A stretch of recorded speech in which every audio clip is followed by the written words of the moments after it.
কি অবস্থা?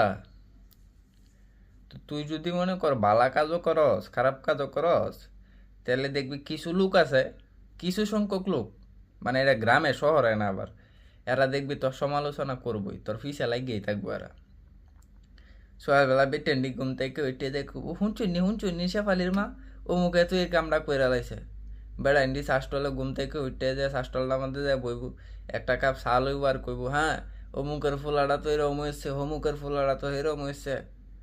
বুঝছস? তুই যদি মনে কর কাম করস তাইলেও সমস্যা, কাম না করলেও সমস্যা। কাম করলে কি সমস্যা? তোর তোর বাপের ধানের জমি আছে, ধানের জমি করতে গেলি, পড়াশোনা করছস, তাইলে হারা কইব কি, হ্যাঁ ফুলা এটা অন পড়াশোনা করে ধানের জমি করে।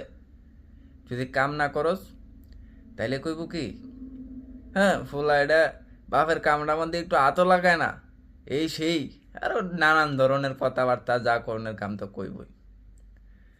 তো এরার কথা মান্য যদি তুই মনে কর থমকায় যাস বা তোর কাদের মধ্যে গতি কমায় দেস, তাহলে তোর জীবনের কিতা মারা সারা হয়ে যাব।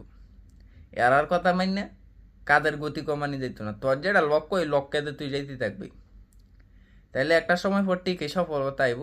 তো যখন মনে কর তোর সফলতাটা আয়া যাইব, তখন কিন্তু হেরা মনে কর, ও এটা তো আমার গাবের ফুলা, এটা আমার এই সেই, তো তোর কোনো কামের কামের লেগে যাইতো না। তখন ইচ্ছা কি হইব, পিএল দিয়ে বাইর করে দেওয়ান এরারে। আসলে এরারে যদি পিএল দিয়ে বাইর করে দেওয়া হয়, তাহলে তো তুই আর এর মধ্যে কোনো পার্থক্য নাই। এরা যদি কোনো কামের লেগে যায়, তাহলে পিএল দিয়ে বাইর করিস না, সম্মানের সহিত গ্রহণ করে কাজটা করে দিবি। বুঝছস? ভালো থাকবি, সুস্থ থাকবি, আল্লাহ হাফেজ।